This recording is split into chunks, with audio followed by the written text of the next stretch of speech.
High, কেমন আছো সবাই? আশা করি ভালো আছো। আমি আবারও চলে এসেছি নতুন আরেকটি পর্ব নিয়ে। তোমরা যদি প্রতিটা উপন্যাসের সব কয়টি পর্ব সবার আগে শুনতে চাও, তাহলে এক্ষুনি সাবস্ক্রাইব করে ফেলো আমাদের চ্যানেলটি। তাহলে চলো, কথা না বাড়িয়ে শুরু করা যাক।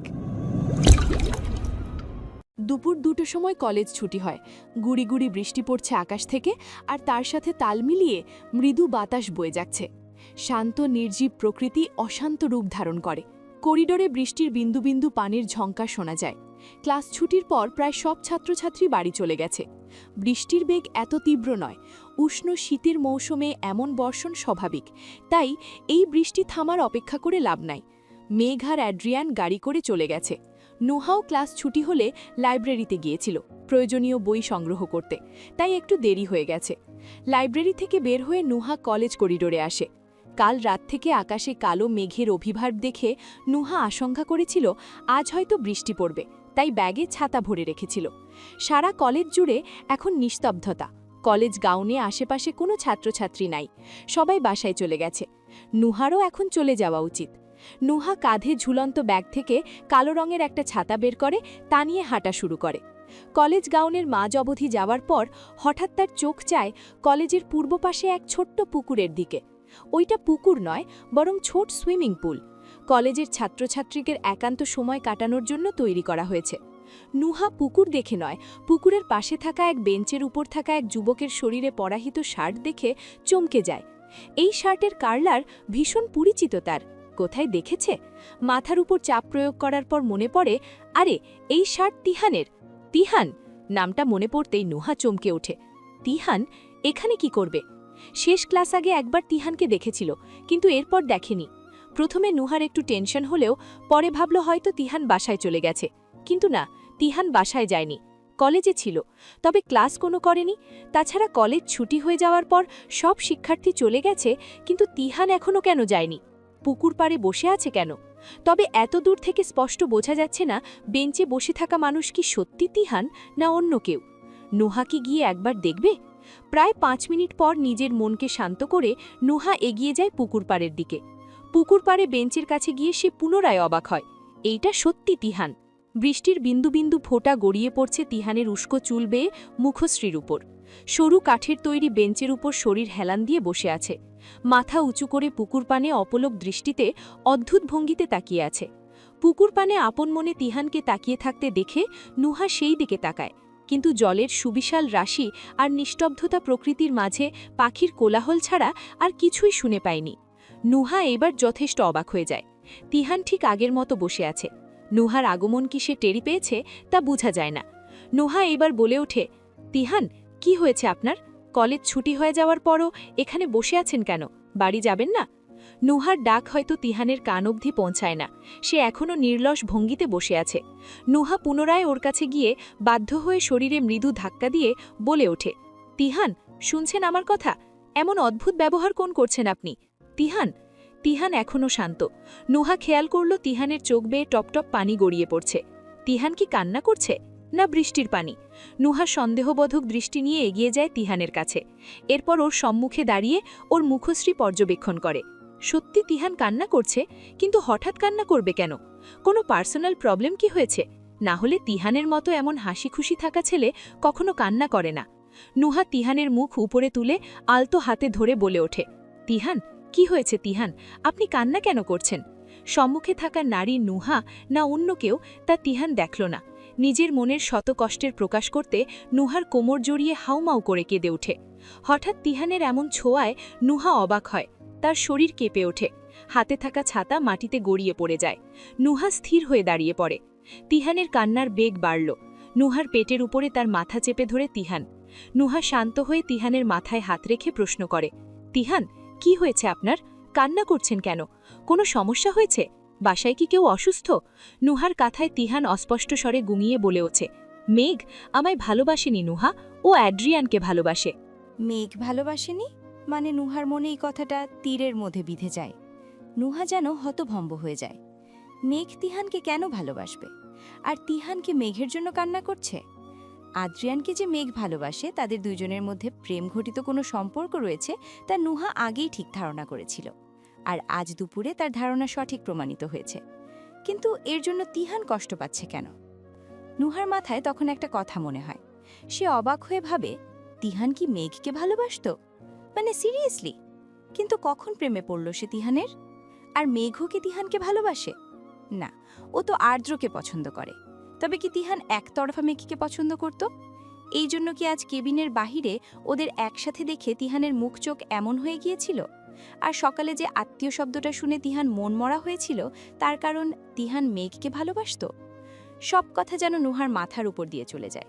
তার বোঝার মতো সব শক্তি হারিয়ে যায়। কি হচ্ছে এই সব? নুহা নিজেকে শান্ত করে তিহানকে সান্ত্বনা দিয়ে বলে, তিহান, এখানে মেঘের কি দোষ বলো? ও কি তোমায় একবার বলেছে যে মেঘ তোমাকে ভালোবাসে? শুরু থেকেই মেঘ আদ্রিয়ান স্যারকে ভালোবাসে। তুমি শুধু এর বন্ধু হও, বেশি কিছু নও। নুহার কথা শুনে তিহান মাথা তুলে বলে, কিন্তু আমারও কি দোষ আছে নুহা? আমি তো মেঘকে ভালোবাসি। ভার্সিটির প্রথম দিন যখন বৃষ্টির মধ্যে মেঘ ছাতা ছাড়া ভিজে ভিজে বাহিরে যাচ্ছিল, তখন প্রথম দেখায় ওর প্রেমে পড়েছিলাম আমি। আমার হাতে থাকা ছাতা এগিয়ে দিয়েছিলাম। এরপর থেকেই মেঘকে আমি অনেক পছন্দ করি নুহা। নুহা তিহানের কথা বুঝে বলে, তিহান, তুমি মেঘকে পছন্দ করো, আর মেঘ আদ্রিয়ান স্যারকে ভালোবাসে। এখন কি করবে তুমি? আমি জানি না কি করব। তবে আমার খুব কষ্ট হচ্ছে নুহা। কেন মেঘ আমায় ভালোবাসলো নুহা? কেন? ভালোবাসা জোর করে পাওয়ার জিনিস নয় তিহান, এটা অনুভূতির বিষয়। বেশ দীর্ঘ সময় ধরে তিহানকে সান্ত্বনা দেয় নুহা। তিহানও বাস্তবতা বুঝে শান্ত হয়ে যায়। দীর্ঘক্ষণ বৃষ্টির মাঝে থাকায় দুইজনের শরীর ভিজে যায়। নুহার পরনে পাতলা সুতির মসৃণ জামা ছিল। বৃষ্টির পানি লাগায় শরীরের সব ভাঁজ ফুটে ওঠে। নুহার এই খেয়াল না থাকলেও তিহানের চোখে পড়ে। তিহান তার পরনে থাকা ভিজা শার্টের উপর থাকা কোট এগিয়ে দিয়ে নুহার দিকে তাকিয়ে বলে, নুহা, কোটটা পরে নেন। নুহা প্রথমে তিহানের কথার মানে বুঝতে পারে না। পরে যখন নিজ শরীরের দিকে তাকায়, লজ্জায় আড়ষ্ট হয়ে দ্রুত কোট পরে নেয়। তিহান তার নজর সরিয়ে নেয়।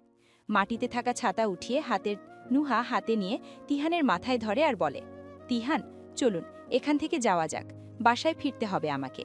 তিহানও সম্মতি দিয়ে বলে, চলুন। তারা দুইজন একসাথে বের হয়ে যায় কলেজ থেকে। বৃষ্টির মাঝে রাস্তায় গাড়ি না থাকায় তিহান বলে, নুহা, আমি বাইক নিয়ে আসছি, বাইকে করে দুইজন একসাথে যাব। তিহান বাইক নিয়ে আসে, ওরা দুইজন উঠে পড়ে। বৃষ্টির বেগ তীব্র হয়। তিহানের পিঠে শক্ত করে বসে আছে নুহা। সামনে থাকা কাচের গ্লাসে নুহাকে দেখে তিহান। বৃষ্টি ভেজা সদ্য ফোটা ফুলের ন্যায় নিষ্পাপ লাগছে তাকে। কখনো মনোযোগ সহকারে সে আগে দেখেনি, আজ প্রথম। বাসায় ফিরে ফ্রেশ হতে ওয়াশরুমে যায় আদ্রিয়ান। ওয়াশরুম থেকে গোসল শেষ করে রুমে ফিরে আসতেই তার ফোনে কল করে সৃষ্টি। মাথার টাওয়াল চেয়ারে রেখে ফোন রিসিভ করে। অপর পাশ থেকে সৃষ্টির চিন্তিত কণ্ঠ শোনা যায়। ভাইয়া, তোমাকে কতক্ষণ ধরে ফোন করছি, রিসিভ করছো না কেন? প্রায় 20 থেকে 30 বার তোমায় কল দিয়েছি। সৃষ্টির কথা শুনে ফোনের কল লিস্ট চেক করে আদ্রিয়ান। সত্যি অনেকবার কল করেছে সৃষ্টি। কলেজে ক্লাসে যাওয়ার পর তার ফোন সাধারণ সাইলেন্ট থাকে। তাছাড়া তখন কলেজ গাউন থেকে এসে ঘুমিয়ে পড়েছিল, তাই হয়তো ফোন চেক করে দেখেনি। কিন্তু সৃষ্টি হঠাৎ এতবার কল কেন করল? কোনো বিপদ হয়েছে কি বাংলাদেশে? আদ্রিয়ান বলে, সৃষ্টি, তুই হঠাৎ কল দিলি কেন এতবার? কোনো সমস্যা? সৃষ্টি তার বাবার আমেরিকায় যাওয়ার কথা বলার জন্য এতবার ফোন করেছিল। সৃষ্টি বলে, সমস্যা মানে অনেক বড় সমস্যা। ভাইয়া, আব্বু খুব শীঘ্রই আমেরিকায় আসবে। শুধু আব্বু নয়, আমরা সবাই। ভিসা রেডি হয়ে গেছে। হঠাৎ জামান সাহেবের আমেরিকায় আসার কথা শুনে অবাক হয় আদ্রিয়ান। পরিবারের সবাই এখানে কেন আসবে? আদ্রিয়ান বলে, হঠাৎ সবাই আমেরিকায় কেন আসবে? ভিসাও রেডি হয়ে গেছে। হ্যাঁ, ভিসা রেডি। আগামী 7 দিনের মধ্যে আমরা আমেরিকায় আসছি। আব্বু তোমার আর মেঘের একসাথে সংসার করার কথা জেনে ফেলেছে। উকিল দিয়ে ডিভোর্স পেপার রেডি করে রেখেছে। আমেরিকায় আসলে ডিভোর্স করাবে, অবশ্যই। ডিভোর্স পেপার রেডি করার কথা জামান সাহেব আগেই বলেছে, কিন্তু মেঘ আর তার একসাথে সংসার কথা উনি কি করে জানলেন? কে বলেছে? ফরহান? হয়তো ফরহান বলেছে।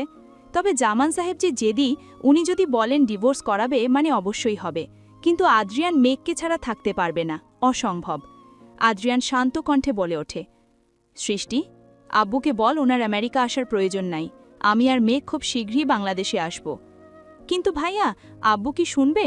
উনি কিন্তু তোদের দুইজনের ডিভোর্স অবশ্যই করাবে। ডিভোর্সের কথা পরে বুঝে নেব। আর আমি আদ্রিয়ান রোদায়ন বেঁচে থাকতে মেঘকে কখনো ডিভোর্স দেব না, অসম্ভব। ওকে ভাইয়া। সৃষ্টির সাথে কথা বলা শেষ করে আদ্রিয়ান ফোন রেখে দেয়। ওই ফারহানকে খুন করতে ইচ্ছা করছে তার, কিন্তু নিজের রাগকে শান্ত করে একদিন না একদিন জামান সাহেব সব সত্যি জানত। কিন্তু মেঘকে ডিভোর্স দেওয়া তার দ্বারা সম্ভব নয়। তারা একে অপরকে ভালোবাসে, তাই ডিভোর্স দেওয়ার প্রশ্নই ওঠে না। 2 দিন পর সময় অতিবাহিত হয়ে যায়। 2 দিন পর আজ ফার্স্ট ইয়ারের সকল ছাত্রছাত্রীকে নিয়ে দুর্গম পাহাড়ে ক্যাম্পে যাবে কলেজ, যার মূল দায়িত্ব রয়েছে ডক্টর জিয়া আর ডক্টর আদ্রিয়ান। তারা বাসে করে কলেজ থেকে বের হবে। আর বাসায় এখন কাজের লোকজন চলে এসেছে, আর কারান আর আবিহা কাল ফিরবে। জামান সাহেবের আমেরিকায় আসার কথা শুনে মিরাজ সাহেব আর ফারহানা বেগমও আসবেন, যদিও মিরাজ সাহেবের কাজ শেষ হয়নি। কলেজ গেটের বাইরে 2টো বাস দাঁড়িয়ে রয়েছে, যার মধ্যে অর্ধেক ছাত্রছাত্রী রয়েছে আর অন্যটাই বাকি। ভর্তির রোল হিসাব করে তাদের আলাদা করা হয়েছে।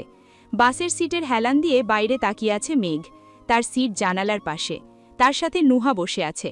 এখন আদ্রিয়ান এই বাসে নেই, অন্য বাসে রয়েছে। সেখানে ছাত্রছাত্রীর কোনো সমস্যা হয়েছে কিনা তা চেক করছে। জিয়াও রয়েছে ওই বাসে। সব ছাত্রছাত্রীকে চেক করে ঠিক করা শেষ করে আদ্রিয়ান যখন বাস থেকে নামতে যাবে, তখন তার পিছন পিছন জিয়াও বাস থেকে নামা শুরু করে। আদ্রিয়ান বলে, জিয়া, তুমি কোথায় যাচ্ছ? জিয়া বেহায়ার মতো বলে ওঠে, কেন আদ্রিয়ান, তোমার সাথে অন্য বাসে যাচ্ছি, চলো যাই। জিয়ার এমন কথায় চরম বিরক্ত হয় আদ্রিয়ান। সাধারণ বুদ্ধিও কি এর মাথায় নাই? একটা বাসে যদি 2 জন শিক্ষক থাকে, তবে অন্য বাসে কে থাকবে? সারাক্ষণ তার পিছু পিছু ঘোরা ছাড়া এই মেয়ের দ্বারা আর কি কাজই সম্ভব নয়। তাছাড়া অপর পাশের বাসে মেঘ রয়েছে, তাই কোনোভাবে জিয়াকে নিজের সাথে রাখা যাবে না। আদ্রিয়ান বলে, জিয়া, তোমার মাথার বুদ্ধি কোথায় হারিয়ে গেছে? তুমি যদি আমার সাথে যাও, তবে এই বাসে কে থাকবে? যদি রাস্তায় কোনো বিপদ হয় তখন? আদ্রিয়ানের অপমানজনক কথায় জিয়ার মুখ কুঁচকে ফেলে। অবশ্য তার কথাও সঠিক, 2 জনে একই বাসে গেলে এই বাসের শিক্ষার্থীর কি হবে?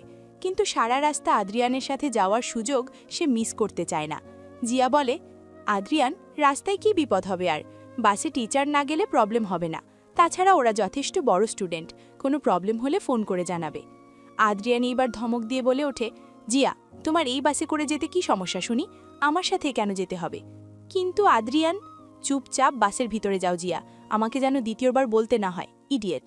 আদ্রিয়ান ধমকের সহিত কথাটা বলে বাস থেকে বের হয়ে অন্য বাসে চলে যায়। জিয়া মুখ ভার করে দাঁড়িয়ে থাকে। তার হাত থেকে কত বড় সুযোগ মিস হয়ে গেল আদ্রিয়ানের সাথে যাওয়া। ধুর, ভালো লাগে না। তবে ক্যাম্পে গিয়ে আদ্রিয়ান কি করে তার থেকে দূরে থাকে তাই জিয়া দেখবে। বন্ধুরা, কেমন লাগলো এই পর্বটি? কমেন্ট করে জানাতে ভুলো না। খুব শীঘ্রই এই গল্পের নতুন পর্ব নিয়ে হাজির হব তোমাদের মাঝে। তাই এখনও সাবস্ক্রাইব করে না থাকলে দ্রুত সাবস্ক্রাইব করে বেল আইকন বাজিয়ে দাও।